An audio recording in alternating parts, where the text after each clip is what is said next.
Hello friends, कैसे हैं? शिक्षा दिन में आपका स्वागत है। आज हम कक्षा 10 12.1 का क्वेश्चन नंबर 7 करने वाली।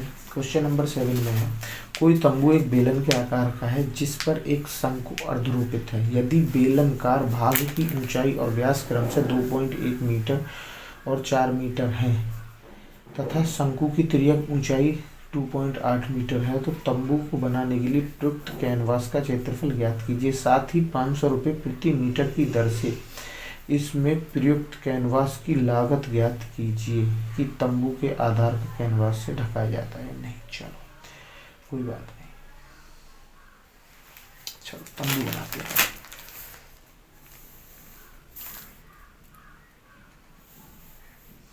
ठीक है,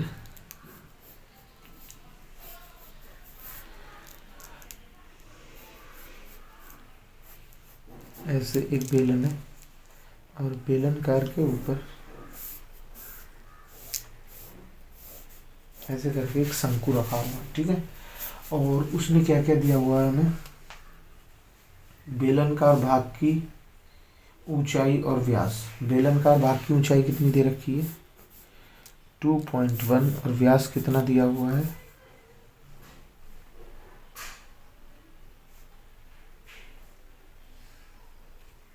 बेलनकार भाग की ऊंचाई व्यास कितना दिया हुआ है? 4। तो त्रिज्या कितनी दी हुई है? यहाँ से यहाँ तक की 2। ठीक है, और क्या दिया हुआ है? तिर्यक ऊंचाई कितनी दी हुई है? यहाँ से यहाँ की 2.8। एक बात बताओ, जब ये इसका व्यास है, ये इसके ऊपर अर्धरोपित है, तो यहाँ से यहाँ का जो व्यास है ये भी तो 4 ही होगा। 4 होगा नहीं होगा? तो अब एक बात बताओ, इसकी त्रिज्या भी तो 2 ही होगी और ये भी 2 होगा नहीं होगा? अब देखो हमें निकालना क्या है, इसमें समझ में आ गया होगी फिगर।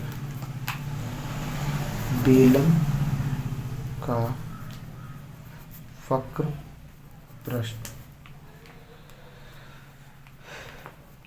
क्षेत्रफल निकालना है, ये पूरे का, प्लस ऊपर से किसका निकालना? शंकु का वक्र पृष्ठीय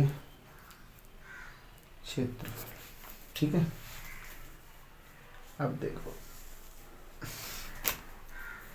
देखो इन्होंने क्या क्या दिया हुआ हमें। तो बेलन का वक्र पृष्ठीय क्षेत्रफल क्या होता है? 2πRH प्लस शंकु का क्या होता है? πRL। और हमारे पास क्या क्या है? इसका R है हमारे पास और L है हमारे पास, और क्या चाहिए इसमें? बस हाइट तो चाहिए ही नहीं। मैं इसकी हाइट निकाले दे रहा था अभी। तो देखो इन दोनों में कुछ कॉमन है, पाई ले लेते हैं कॉमन, तो पाई ले लेते हैं और आर ले लेते हैं। तो अंदर क्या बचेगा? 2H plus L। यही बचेगा, नहीं बचेगा?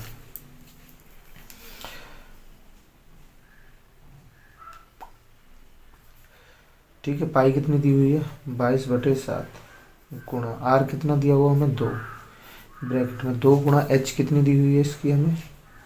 2.1 प्लस L कितना दिया हुआ है? 2.8। ठीक है, अब इसे सॉल्व कर लेते हैं। 22 दूनी 44/7 गुणा, तो ये कितना हो जाएगा?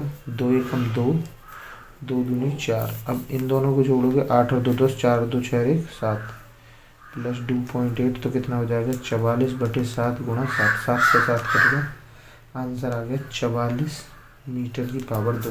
अब उसने क्या कहा? 1 मीटर के लिए 500 रुपये लगेंगे। तो 1 मीटर बराबर कितना लगेगा? 1 मीटर की लागत बराबर कितनी है? 500 रुपये। तो 44 मीटर की कितनी होगी भाई?